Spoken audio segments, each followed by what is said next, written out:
నమస్తే. ఈరోజు ప్రపంచవ్యాప్తంగా ఉన్నటువంటి కేరళీయులు ఓణాఘోషిస్తున్నారు. ఈ ఓణాఘోష పండుగ ఎంతో ఘనంగా చేసుకుంటున్నారు. మనందరికీ తెలుసు ఓణం ఆఘోషం అంటే ఏంటి అనేది. మహాబలి చక్రవర్తి కేరళం పరిపాలించిన టైంలో ఆ కాలఘట్టంలో అదొక పవిత్రమైన సువర్ణ కాలఘట్టం. ఎవరు కూడా అబద్ధాలు చెప్పకుండా నిజం మాత్రం చెప్తూ నిజాయితీతో సంపుష్టంగా ఆర్థికంగా బాగా ఉండి సుఖ ఆనందంతో గడిపిన టైం. ఆ టైంలో ఆ యొక్క కాలంలో వారి యొక్క ప్రతిభ, ఆ పరిపాలన విధానం వల్ల వారి స్వర్గానికి మించ స్థాయికి ఆ స్వర్గరాజ్యాన్ని కూడా పరిపాలించేంత అర్హులవుతున్నారు అని పరిస్థితి వచ్చినప్పుడు అది ప్రకృతి విరుద్ధంగా మారుతుంది అనే ఆలోచనతో దేవతలు మహావిష్ణువుని శరణం కోరటం, మహావిష్ణు వామన అవతారంతో వచ్చి 3 అడుగులు దానం అడగటం, మొట్టమొదటి అడుగుతో భూమి మొత్తం తన విశ్వరూపంతో భూమిని మొత్తం కొలతేసి తర్వాత ఆకాశాన్ని కొలతేసిన తర్వాత 3 అడుగు ఎక్కడ పెట్టాలని మహాబలి చక్రవర్తిని అడిగినప్పుడు వారు తన యొక్క అహంత భావాన్ని మరిచి పక్కన పెట్టి తన ఉంగి ఆ శిరస్సు చూపించారు. ఆ శిరస్సు మీద పాదం పెట్టి వారు మహావిష్ణువు వారిని మహాబలిని పాదాలకు తొక్కేస్తున్న ఆ ఒక్క దినం, ఆ సమయంలో వారు చెప్పారు, భగవంతుడు మహావిష్ణు నీ ప్రజల కోసం నువ్వు ప్రతి సంవత్సరం ఆ రోజే మానవ రోజు ప్రజల్ని వచ్చి చూసి వాళ్ళని అనుగ్రహించి వెళ్ళమని చెప్పి ఆయనకు అవకాశం కల్పించారు. తర్వాత ప్రతి సంవత్సరం కూడా ఈ శ్రావణ మాసంలో అంటే కేరళలో చింగం అంటారు, ఆ 10వ తేదీ చింగం 10వ తేదీ అంటే శ్రావణ మాసంలో మహాబలి చక్రవర్తి ప్రజలను చూస్తానికి వస్తున్నట్టు సంకల్పంతో ఓణం పండుగ ఆ రోజులు ఏ విధంగా ప్రజలు సమృద్ధితో ఆనందంగా దుఃఖాన్ని కష్టాన్ని మర్చిపోయి కొత్త బట్టలు వేసుకొని కొత్త జీవితం సంతోషంగా అందరూ కలిసి ఒక పెద్ద సద్య అంటారు, ప్రత్యేకమైనటువంటి అన్ని విభవములతో కూడిన విఫల సంపన్నమైనటువంటి ఆహార విధానం, అదే ఓణం సద్య చేస్తూ గంభీరంగా ఆలోచిస్తున్నారు. ఇటువంటి దీని గురించి మనం లోతుగా ఆలోచిస్తే ఒక సమస్య అక్కడ వస్తుంది. కేరళం సృష్టించింది పరశురాముడు. అంటే మహావిష్ణువు ఒక 5వ అవతారమే వామన అవతారం ఈరోజు పుట్టినట్టు. కానీ పరశురాముడు ఒక 6వ అవతారం. అంటే కేరళం సృష్టించింది తన పరశురాముడు.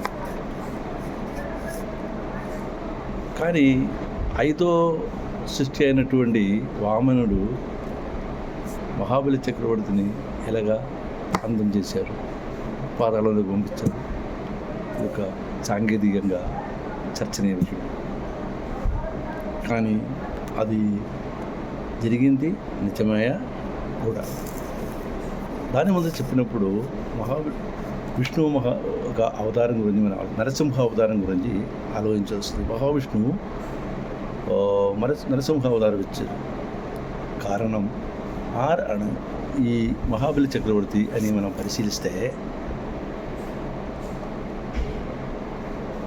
ఈ అసుర చక్రవర్తి హిరణ్యకశిపుని మీరు విని ఉంటారు. ఈ అసుర చక్రవర్తి హిరణ్యకశిపుని కొడుకు ప్రహ్లాదుడు తన తండ్రికి వ్యతిరేకంగా విష్ణు ఆరాధకుడు, భయంకరమైన విష్ణు భక్తుడు.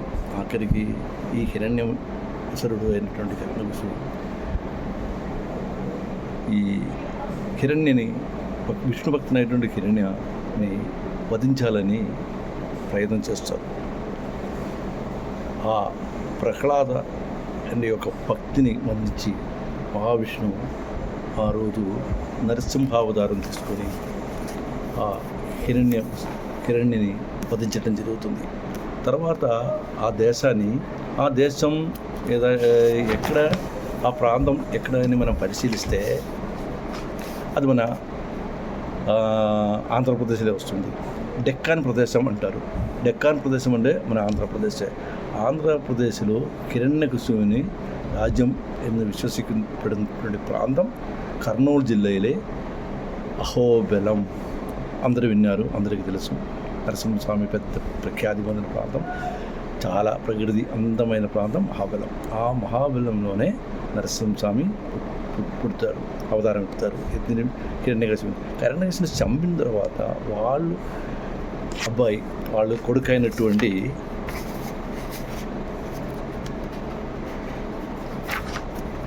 మహాబలి చక్రవర్తి యొక్క తండ్రి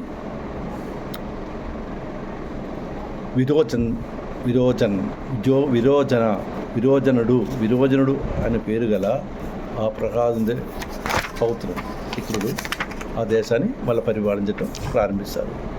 వారు కూడా మహావిష్ణుడు యొక్క భక్తుడు అన్నమాట. ఆయన పరిపాలించినప్పుడు అతను కాలం చెల్లిన తర్వాత ఆ యొక్క అధికారాన్ని మహాబలి చక్రవర్తి తీసుకొని పరిపాలిస్తున్నారు. అంటే మహాబలి చక్రవర్తి కేరళీయుడు కాదు, ఆంధ్రావాడు. కర్నూలులో మహాబలం కేంద్రంగా పరిపాలించినటువంటి రాజు మహాబలి చక్రవర్తి. కానీ వారు పరిపాలనలో ఎక్కడి దాకా తీసుకెళ్లారంటే రాజ్యాన్ని విస్తరించు మంచి పరిపాలనతో వింధ్యస్పుర అనే ప్రాంతం వరకు ఆయన రాజ్యాన్ని పెంచారు. అంటే వింధ్యస్పుర అంటే మహారాష్ట్ర, మధ్యప్రదేశ్ మధ్యలో ఉన్నటువంటి బోర్డర్ ప్రాంతం. ఆ ప్రాంతం దాకా ఆయన సామ్రాజ్యమే. అంటే ఆంధ్రప్రదేశ్ కర్నూలు జిల్లా దగ్గర నుంచి మధ్యప్రదేశ్ బోర్డర్ దాకా, మహారాష్ట్ర మధ్యప్రదేశ్ బోర్డర్ దాకా అప్పుడు ఈ మహాబలి చక్రవర్తి పరిపాలించారు. మరింత తన దేశాన్ని పరిపాలించాలని ఒక యాగం జరుగుతూ ఉంది. ఈ సమయంలో ఈ యాగం జరుగుతున్నప్పుడు మహావిష్ణుడు దేవతలందరికీ కూడా కొద్ది సమస్య వచ్చింది. ఎందుకంటే మహాబలి చక్రవర్తి పరివాళ్ళు అందరూ సంపన్నరాయిన తర్వాత వారి ప్రజలందరూ కూడా అహంకారం పెరిగిపోయింది, మానవత్వం నశించింది, అహంకారం పెరిగింది. ఇలా పోతే ధర్మాన్ని పక్కన పెట్టారు. ధర్మం నశించిపోతుంది, ఇది భవిష్యత్తు ప్రజలకు మంచిది కాదు అనే ఒక అభిప్రాయం. ఆ రోజులు దేవతలందరూ కూడా మహావిష్ణువుని శరణం ప్రాపించారు. అప్పుడు పరిశోధిస్తే ఇది నిజమే, ఈ విధంగా పోతే ప్రజలు చాలా సమస్యలు వస్తుంది, జనాలు ధర్మాన్ని పరిపాలించట్లేదు, ఆర్థికంగా వాదైది అందరూ ఏం చేయాలో వాళ్ళకే తెలియని పరిస్థితులు ఉన్నారు. ఈ టైంలో ఈ విధంగా ఉంటే భవిష్యత్తుకు మంచిది కాదని మహావిష్ణు అప్పుడు వామన అవతారం ఎత్తి, అంటే ఇందాక మనం చెప్పినట్టు మహావిష్ణువు యొక్క 5వ అవతారం వామనమూర్తి. ఈ వామనమూర్తి అవతారం వచ్చి అప్పుడు ఇందాక చెప్పాను చూడండి, ఏం చేస్తున్నారు, యాగాలు చేస్తున్నారు మన దేశాన్ని విస్తరించే విధంగా. అంటే మధ్యప్రదేశ్ దాటి ఇంకా ఉత్తర దేశాలకు, ఉత్తర ప్రాంతంలోకి పోవడానికి మహాబలి చక్రవర్తి ఉద్దేశంతో యాగం జరుగుతుంది. ఇదే టైంలో వామనమూర్తి అవతరించి అక్కడికి వెళ్ళి ఒక భిక్ష చూసుకున్నటువంటి బ్రాహ్మణ భిక్ష వేషంలో అక్కడికి వెళ్ళి తనకు తనకు పడుకోవడానికి స్థలం కావాలని అడిగారు. జాగ అడిగితే ఎంత జగ కావాలని అడిగితే జస్ట్ 3 అడుగులు అన్నారు. మహాబలి చక్రవర్తి దానిష్ఠుడు మంచివాడే, వారు తీసుకోమని ఆదేశించారు. వారి యొక్క ఆదేశ ప్రకారం మహాబలి వానరుడు తన విశ్వరూపం చూపించారు. మహావిష్ణు అవతారం. ఆ విశ్వరూపంతో ఒక్క కాలు ఆడపెట్టగానే భూమి మొత్తం కొలత అయిపోయింది. 2వ కాలు పెడితే ఆకాశం మొత్తం మీరు 2 అడుగు అయింది, ఇంకొక అడుగు ఉంది, ఏం చేయాలి? మహాబలి చెప్పుని కోరారు, ఏం చేయాలి? అయిపోయింది అయ్యా, నేను ఎక్కడ 3 అడుగు ఎక్కడ పెట్టాలంటే తన అహంకారాన్ని శ్రమించి తన యొక్క అహంభావం అన్ని పోయి ఆయన విష్ణుమూర్తి వచ్చారు అని ఆయనకి అప్పుడే అర్థమయ్యి తన కాలం తీరిపోతుంది అని గమనించిన ఆయన తన తల నుంచి ఆ శిరస్సు మీద కాలు పెట్టని చెప్పి కోరటం, మహావిష్ణు శిరస్సు మీద కాలు పెట్టడం, ఆయన పాదాలకు నెట్టేయడం కూడా జరిగింది. అప్పుడు ఆయన చెప్పారు, సంవత్సరం ఒకసారి వచ్చి ఈ ప్రజల్ని చూసి ప్రవేశిస్తున్నాము, అలాగే అనుమతి ఇచ్చారు. దాని ప్రకారం సంవత్సరం వాళ్ళు వస్తున్నారు, రావటం జరిగింది. అప్పుడు కూడా కేరళ దేశం లేదు, అదైన ప్రత్యేకత. ఇదన్నీ కూడా ఆంధ్రప్రదేశ్లోనే ఈ మహాబలంలోనే జరిగింది. తర్వాత ఈ పరశురాముడు అంటే పరశురాముడు యొక్క 6వ అవతారం వచ్చింది. ఈ టైంలో ప్రతి సంవత్సరం కర్నూలు జిల్లా వాడు, ఆంధ్ర వాడు అందరూ కూడా ఓణం పండుగ ఆయన మహాబలి చక్రవర్తి వస్తున్నారు, కలుస్తున్నారు, ఓణం పండుగ చేస్తూ పోయారు. తర్వాత ఈ మహాబలి చక్రవర్తి తర్వాత తరం వచ్చేటప్పటికి వారు ఈ ఆచారాన్ని తగ్గించడం జరిగింది. ఓణం పండుగ ఆవిష్కృతమైనటువంటి ఆరోగ్యాన్ని బ్రాండ్ చేశారు, నిలిపేశారు తర్వాత వచ్చినటువంటి రాజులు. ఎందుకంటే ఈ రాజులకు వ్యతిరేక రాజులే మళ్ళీ పరిపాలన మొదలుపెట్టారు, స్థాపించారు. సో దానితో మహాబలి చక్రవర్తి లేరు, ఇంక దాన్ని పరిపాలించే వాళ్ళు లేదు, రాజ్యం అన్యాధీనం అయిపోతుంది. కాబట్టి వేరే వాళ్ళు ఆ రాజ్యాన్ని పరిపాలించిన వేరే రాజులు రావటం, వీళ్ళ ఆచారాల అనుష్ఠానాన్ని కూడా నిలిపేయటం, దాన్ని నిరోధించడం జరిగింది.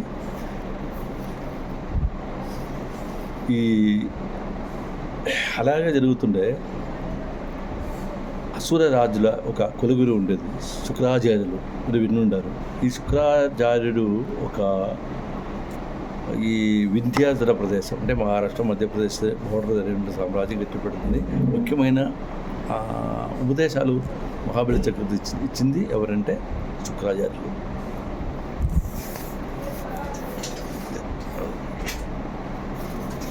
అలాగే చక్రవర్తి ఈ శుక్రాచార్యులు వారి యొక్క ఉద్దేశ ప్రకారం ఈ దేశాన్ని పరిపాలించడం జరిగింది.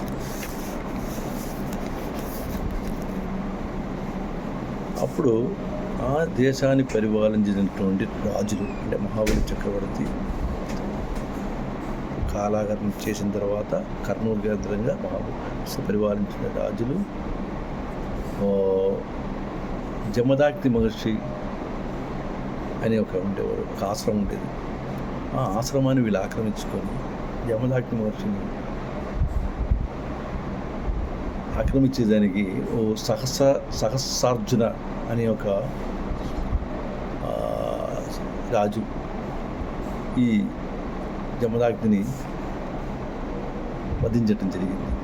ఈ జమదాగ్ని యొక్క పుత్రుడుగా మహావిష్ణు పరశురాముడిగా అవతారం ఎత్తారు. ఈ జమదాగ్ని మహర్షిని చంపిన, తన తండ్రిని చంపిన ఆ రాజుల్ని, రాజవంశాన్ని నాశనం చేయాలని పరశురాముడు ప్రతిజ్ఞ చేస్తున్నాడు. ఆ ప్రతిజ్ఞ ఫలంగా ఈ పరశురాముడికి ఒక ఆయుధం, అంకుశం పరమశివుడు ప్రసాదించారు. ఆ అంకుశంతో ఈ రాజవంశంలో ఉన్న రాజులందరినీ కూడా వధించడం జరిగింది. రాజులు అందరూ చనిపోయారు, అందరూ చంపేశారు. అప్పుడు పరమశివుడు తెలిసింది, ఈ రాజులందరినీ చంపిన పాపం పోవాలంటే భూమి దానం చేయాలి. ఈ మునిపుత్రుడైనటువంటి